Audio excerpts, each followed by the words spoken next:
All right. So the focus today is to talk a little bit about start our open office hours, right? So we're gonna pick specific topics around microservices and Kubernetes.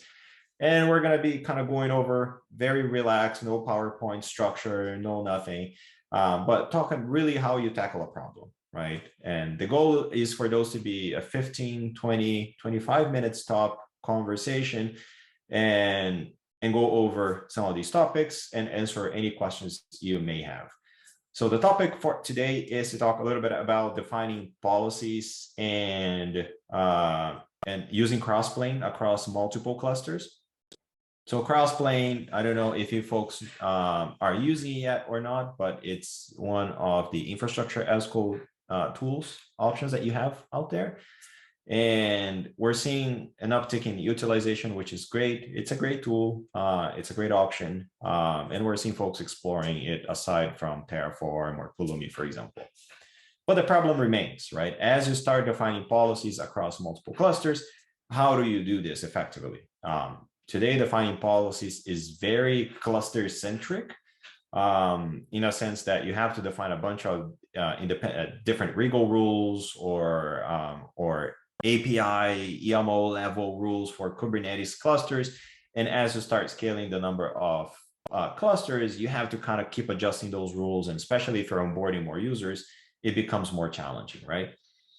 So today we're going to be covering really quick on how you define this using Shipa and Crossplane. And the way I'm going to be doing this here today is, let me see if I can do something. Annotate. What is the annotate? Nice. I can annotate stuff.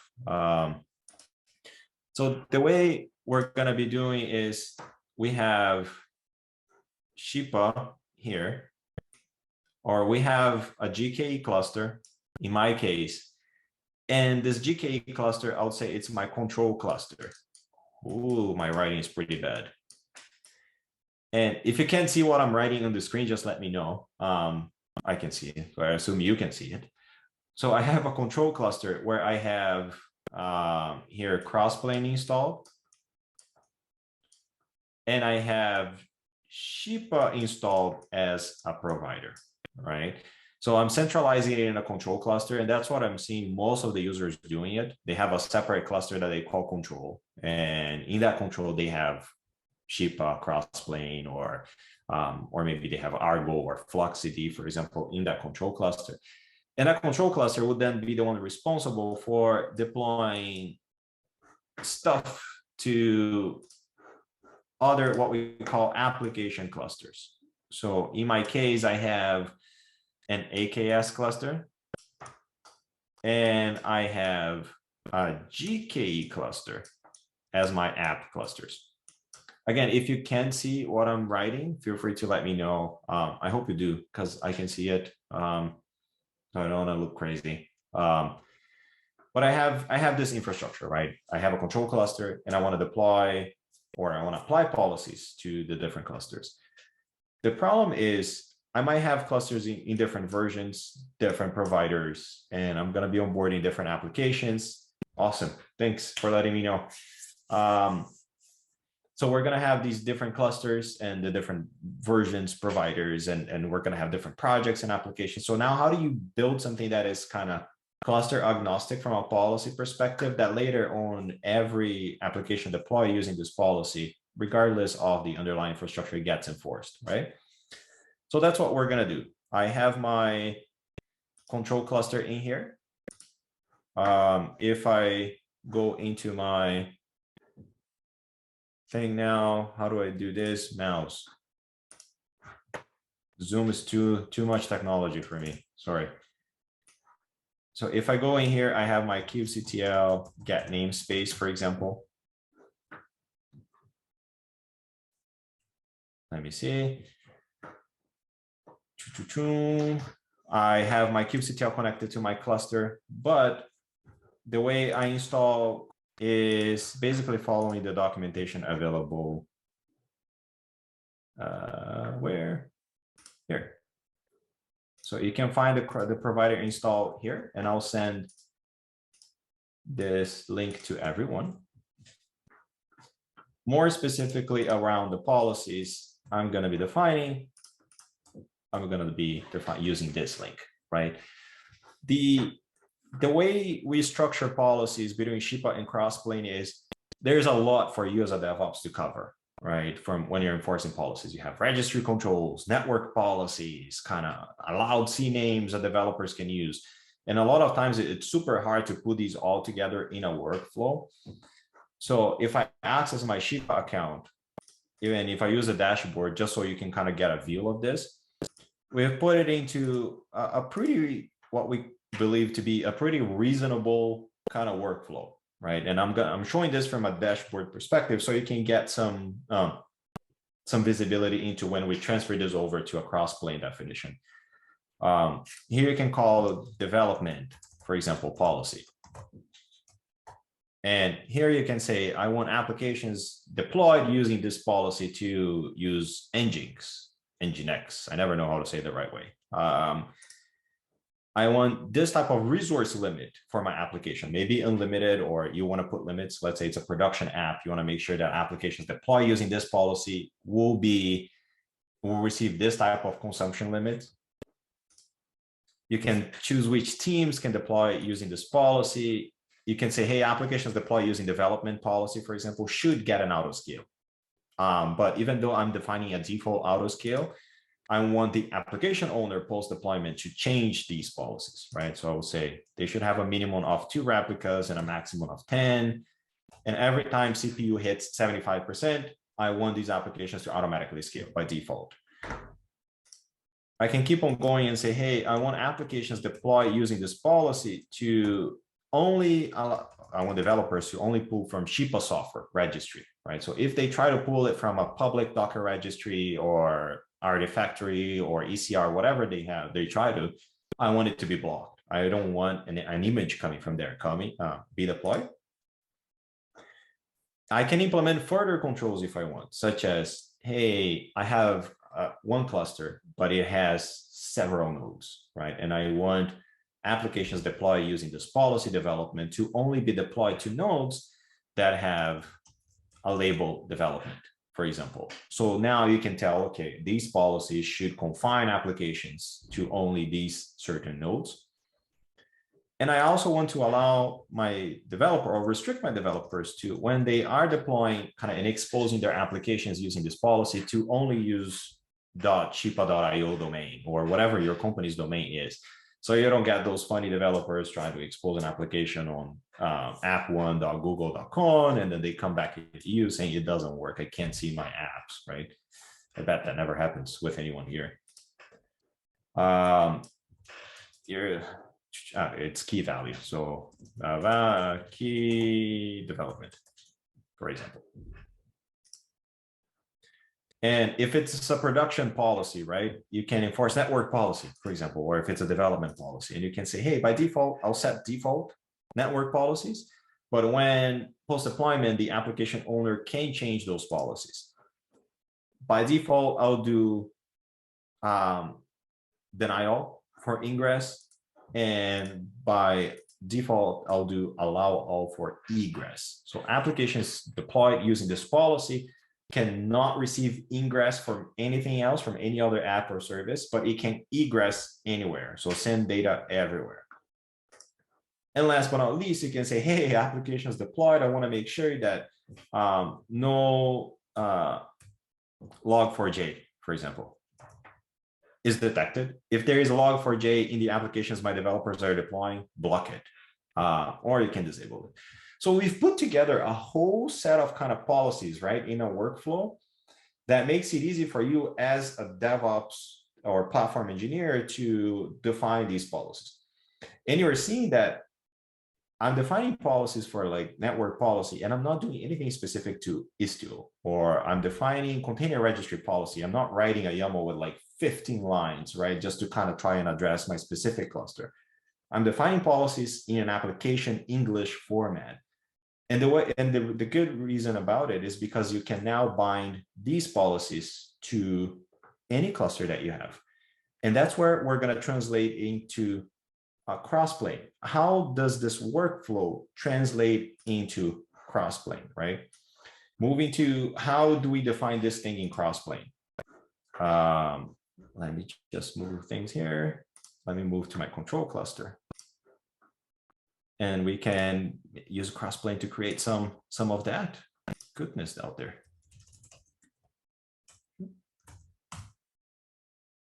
All right. If I do kubectl get namespace. Thanks for the folks that are responding. Most of the folks are not yet using Crossplane. They are just evaluating from the poll that we got. Thanks for that.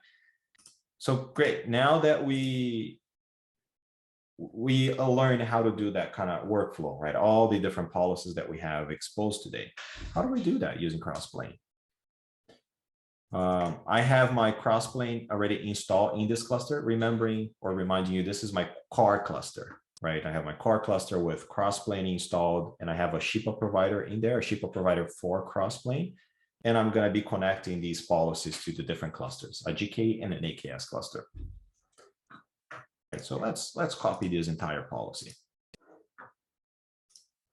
And I'll create a policy called dev or development.yaml, for example. And I'm going to paste it here. It's a large file, so it's a development policy. Let's make it super easy, right? I'll just call it Crossplane dev or CP dev as a policy. And again, if you have thoughts or questions, or if what I'm saying is nonsense, feel free to drop it in the chat. I want to make this as informal as possible. So here, I'm going to say it's not a default policy. So a default policy in this case is if a developer later do not mention a policy, this is the one that should be triggered to check the app. I'm going to say it's false. It's Kubernetes. It's not a public, so it's not available to all teams. And I'm going to use router and Jinx, for example. So every application deployed using this policy, Shipa should automatically configure an Nginx cluster, an Nginx ingress, endpoint and attach to this app. Here's the resource plan that I want to use. The resource plans, you have to have that created before using Shipa, or Shipa in Crossplane as well. You have that capability, but the resource plan is basically limiting the amount of CPU and memory that applications deployed using this policy can consume. So I'm saying Shipa plan, and access is just Shipa team, or you can have development team 1, development team 2, or team 3, for example. So RBAC is easy now, right? Look at how easy this is. Have you tried doing RBAC on Kubernetes for a large team? It's ridiculous. I'm not using node selectors, because it's a simple cluster. I'm not going to use pod autoscaler because it's a simple dev stuff, but I am using CNAMEs, let's say for my dev policy, right? And I only want to allow Shipa.io, for example. I'm not doing auto discovery. We're going to do a separate session just about auto discovery. And security, I want to say, hey, I want to enable security. And these are the components that I want to treat as vulnerabilities. And anything else that any developer tries to deploy and there is a vulnerability other than these ones, just block it. And my network policy, because it's a development, I'll do allow all for ingress. So I can remove all that stuff. And I can do allow all for egress as well. And I don't want container policy, right? So this is an example of a simple policy written using Crossplane. Now much easier, right? Why would you do kind of a bunch of complex Rego and a bunch of kind of Kubernetes API stuff? So, okay, you did this policy, you created this policy. If you just do kubectl apply development, I think .yaml, is that the name of the file? It creates the policy. Let's see if it created. Ooh, it's here, CP dev. So your policy is now here. How hard was it, right? Try doing this whole thing, man. It kind of is to a specific policy, CNAME, registry, and all this kind of 50-line YAML just to register, just to control a registry. Don't do that. Don't do that, kids. Now you created this policy. You can create also another policy. Let's say, even if you do, I'll copy this development YAML to production YAML, for example.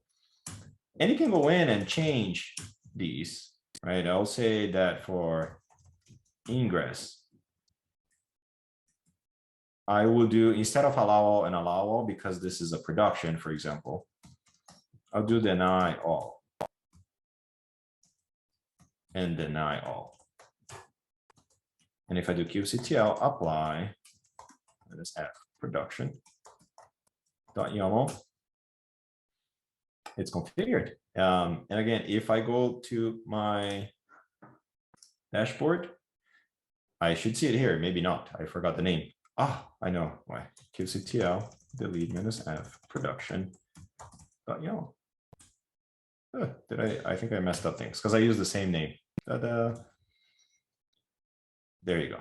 So if I do kubectl delete -f development, I got myself into the big of a pickle, right? Apply development. All right, and my production policy, I should change the name, Mr. Bruno, otherwise it won't work. CP prod, my production. I don't know why my terminal is doing this. If you have any tips for me, let me know. All right, so now I have my two policies here, development and production. Awesome, right? Now, great, you define these policies, and the policy will be the contract between you, the DevOps or platform team, and the underlying infrastructure on one side, so your underlying cluster, and your developers on the other side. So think as a policy as the middleware, right? The control that you as a DevOps or platform engineer, you have between the different teams. But this policy is just here. It's sitting on Shipa. So it's Shipa and Crossplane created that policy. Right now, it's not connected anywhere, right? What the next step is, you have to connect that policy to a cluster. You can do that policy connection to a cluster also using Crossplane. So using Crossplane and Shipa, you can create the entire policy and connect that policy to the underlying cluster. I'm going to do this from the dashboard, just being cognizant of your time, and you get also a visual. I have my two clusters here. I have a GKE OH cluster, right? And an AKS app cluster as well. So like I mentioned before, I have my core cluster, GKE and AKS. Different version, different providers, different anything. I just defined the policy using one definition, right? I can come in here and say, hey, for this cluster, I want to actually bind a new policy. I want to connect a new policy. So maybe my dev policy will go to this cluster. If I say next, and update, it's going to update my cluster and create a policy there. Let's say, and I'll connect this new policy, this other policy, the prod maybe policy, to my GKE cluster. What happened, right? If we go back and I kubectl into my development cluster, or my app cluster, sorry. Let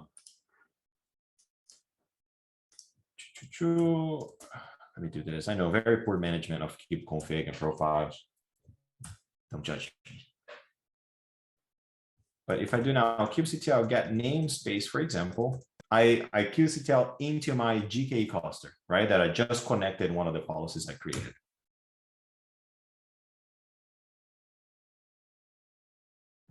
I can see my CP prod policy in here, right? So when you create a policy and connect it to a cluster using the dashboard or Shipa and Crossplane to do both the creation and the connection, that policy will become a namespace in your cluster. Right now, there is nothing, right? Shipa CP prod, for example. Right now it's empty. And now comes the interesting part. So 2 points. You define a whole lot of policies, right? If you come in here and you do an edit, for example, in the policy, prod or dev does regardless, you can see a whole workflow. So now you can go back to, hey, Mr. Manager, these are all the things that are enforced in production. Hey, Mr. SecOps, here are all the things that are defined in development. So it's easy for you to report back to your team on what you're defining and what you're enforcing.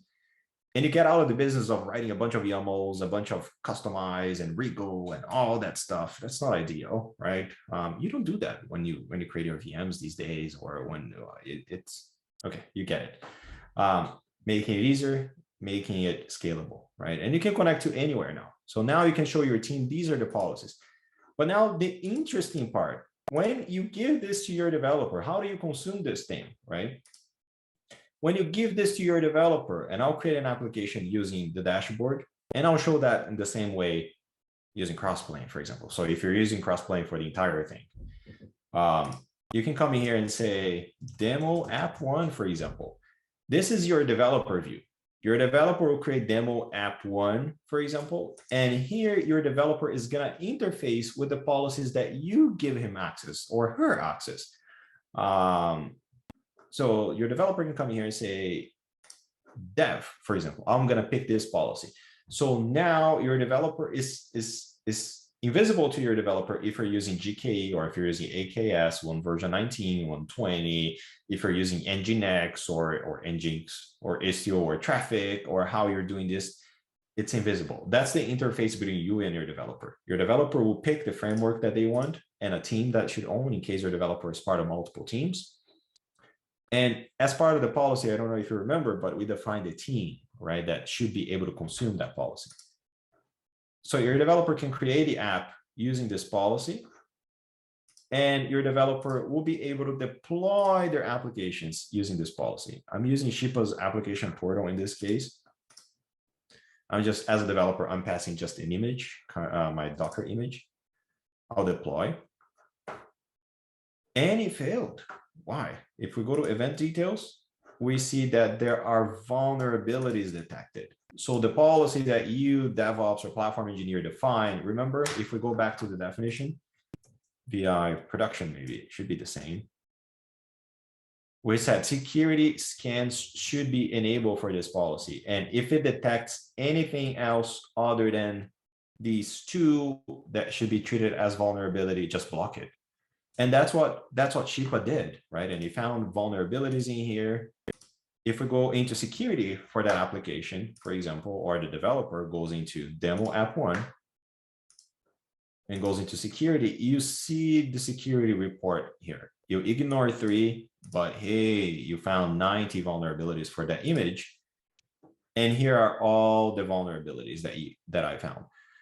So now you can quickly define policies and connect it to any cluster super easy using Crossplane and Shipa, and enforce this super easy. And plus, as you start connecting your policy to a cluster, automatically your developer can use a centralized application dashboard to deploy their application regardless of the underlying infrastructure. So you're not defining a bunch of complex rules, installing Prometheus, installing whatever to get your application ready. You create a policy, connect to a cluster, and it comes all together. I hope that was helpful. Again, the goal is to be within 30 minutes. If you have questions, feel free to ping us. We have a Slack workspace or channel or whatever Slack likes to call it these days. I'll send the link here. And feel free to join our Slack. I would love to hear from you. We're going to have those every 15 days. So feel free to join, and we appreciate you taking the time. I hope you have a great day. Thank you, everyone.